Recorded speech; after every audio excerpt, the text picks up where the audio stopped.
Roger, Eagle, and you are safe for T1. Over. If you're growing up as a boy in America in the 1960s, you want to be an astronaut. That's your goal in life.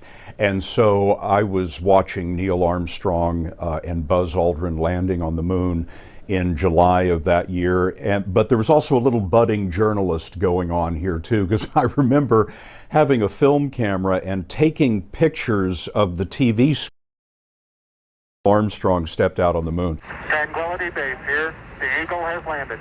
So watching Walter Cronkite and watching his excitement, he and Wally Schirra, the astronaut that was his anchor buddy on the set, watching his excitement for what was happening was just electrifying. And that's my first memory of Walter on television.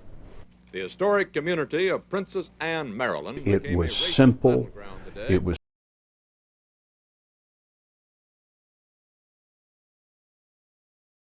It was fair, and it was honest.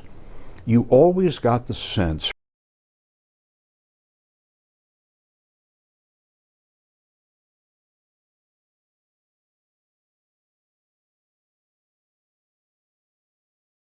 flat and straight as best he could, and somehow his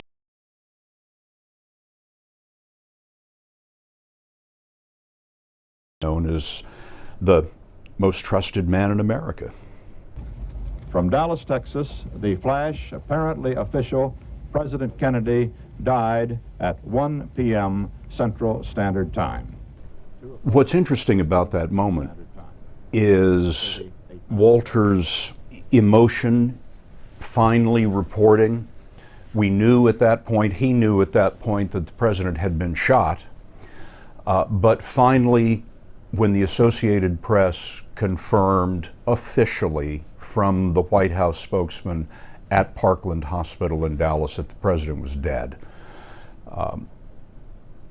you could just see Walter breaking that to the country and also feeling the impact of it himself. Walter's internal emotion in all of this is that he is announcing the death of a man he just spent a considerable amount of time with. This wasn't just a president to Walter. This just wasn't a man who lived down in Washington, D.C. This was a man that Walter knew very well. Well, we think about Walter every day in the fishbowl, the newsroom where the senior producers work for the evening news every day. Very often in these few years that I've been anchoring the broadcast, we've often asked, well, what would Walter do in that kind of a situation? And by asking that question, it's essentially shorthand for how can we make this story right? How can we make this story fair? How can we report this story in the most honest possible way? What would Walter do? This is the CBS Evening News with Walter Cronkite. There is no democracy without journalism, and the quality of our democracy is directly tied to the quality of its journalism. The people at home or wherever they are watching our broadcast, they have to have the best possible information to make decisions about their own lives, to make decisions about their families' lives, to make decisions about whether the country is headed in the right direction. That never changes. And what Walter represented was the highest and best ideals for quality journalism. In 1975, when Saigon was falling and it was the end of that long and terrible war, Walter had injured his back terribly, and he was flat on his back at home. He was not going to miss anchoring the evening news the day that Vietnam essentially ended. So he had an ambulance come to his home with his doctor. They brought him here to the broadcast center by ambulance, and they literally had to tie him into his chair so that he could remain upright and anchor the evening news in enormous pain, but you would never know it. This is Walter's 1968 documentary from Vietnam, and it was in this documentary, at the end, that Walter did the famous commentary in which he said that the only way to end the war would be through negotiation. Not as victors, but as an honorable people who lived up to their pledge to defend democracy.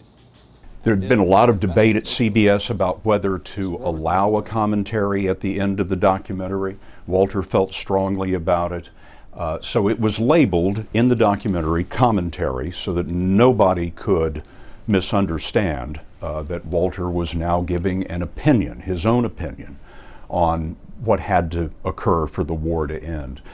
That is the documentary that Lyndon Johnson watched and famously said, "If I've lost Walter Cronkite, I've lost Middle America."